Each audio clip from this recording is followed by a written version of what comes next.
ഇതെന്ത് പറക്കുന്ന ഈച്ചയോ? ഇതെങ്ങനെ പേപ്പറിൽ എന്നല്ലേ ഞങ്ങൾ ആലോചിച്ചേ. വായോ അപ്പം നമുക്ക് ഈ പറക്കുന്ന ഈച്ച എങ്ങനെ പേപ്പറിൽ ഉണ്ടാക്കാൻ നോക്കാം കേട്ടോ. അപ്പം നേരത്തെ ഈ ഒരു പേപ്പർ ഇതുപോലെ ഒന്ന് കട്ട് ചെയ്തെടുക്കുക. എന്നിട്ട് എന്ത് ചെയ്യുക, ഹാഫായിട്ട് ഇതുപോലെ ഒന്ന് മടക്കി കൊടുക്കുക. എന്നിട്ട് അതിൻ്റെ സെൻറ്റർ ഭാഗത്ത് ഇതുപോലെ ഒന്ന് കുഞ്ഞ് ട്രയാങ്കിൾ രണ്ട് ഭാഗത്തുനിന്ന് മടക്കി കൊടുക്കുക കേട്ടോ. എന്നിട്ട് അത് ഓപ്പൺ ചെയ്ത് കഴിയുമ്പോൾ നമുക്ക് എന്ത് ചെയ്യും, ഇതുപോലത്തെ ഒരു ഷേപ്പ് കിട്ടും. എന്നിട്ട് ഈ ട്രയാങ്കിൾ എന്ത് ചെയ്യുക, ഈ വീഡിയോയിൽ കാണിക്കുന്ന പോലെ തന്നെ ഒന്ന് ഉള്ളിലോട്ടൊന്ന് ഫോൾഡ് ചെയ്ത് കൊടുക്കുക. എന്നിട്ട് എന്ത് ചെയ്യുക, നേരെ നമ്മളിത് ഇതുപോലൊന്ന് മടക്കി കൊടുക്കുക കേട്ടോ. ഈ ഒരു ഷേപ്പിലങ്ങ് മടക്കി കൊടുക്കുക.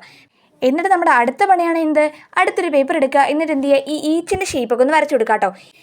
ഈച്ചൻ്റെ കളർ എൻ്റെ കയ്യിൽ ഇല്ലാത്തതുകൊണ്ട് തന്നെ എന്ത് ചെയ്തു, ഞാൻ കുറച്ച് കളർഫുള്ളാക്കി ഇങ്ങനെ വരച്ചു കേട്ടോ. അത് നേരെ ഈച്ച മാറി പൂമ്പാറ്റി ആയോ എന്ന് സംശയമില്ലാതില്ല കേട്ടോ എനിക്ക്. അപ്പം നേരത്തെ ആ ഷേപ്പൊക്കെ ഒന്ന് വരച്ചു കൊടുത്തു. എന്നിട്ട് കളർ ചെയ്ത് ഇതുപോലെ ഒന്ന് കട്ട് ചെയ്തെടുത്തിട്ടുണ്ട് കേട്ടോ. എന്നിട്ട് എന്ത് ചെയ്യുക, അത് നമ്മൾ നേരത്തെ മടക്കി വെച്ച ആ പേപ്പർ ഉണ്ടല്ലോ, അതൊരു നേരെ ഓപ്പൺ ചെയ്തിട്ട് ഇതുപോലെയൊക്കെ ഒന്ന് ഒട്ടിച്ചു കൊടുക്കുക കേട്ടോ. എന്നിട്ട് ഇതുപോലെ ഒന്ന് ഫോൾഡ് ചെയ്ത് ഇങ്ങനെ തുറന്നു കഴിഞ്ഞാൽ നമ്മുടെ പറക്കുന്ന ഈച്ച ഇവിടെ റെഡി ആയിട്ടുണ്ട് കേട്ടോ. അപ്പോൾ പിന്നെ ഇതെല്ലാവരും ഒന്ന് ട്രൈ ചെയ്ത് നോക്കാം കേട്ടോ. പിന്നെ അതുപോലെ തന്നെ ഇഷ്ടപ്പെട്ട ഒരു ലൈക്കും ഷെയറും സബ്സ്ക്രൈബും കമൻറ്റും ഒന്നും തന്നെ മറക്കണ്ട കേട്ടോ. അപ്പോൾ ഓക്കെ, ബൈ ബൈ.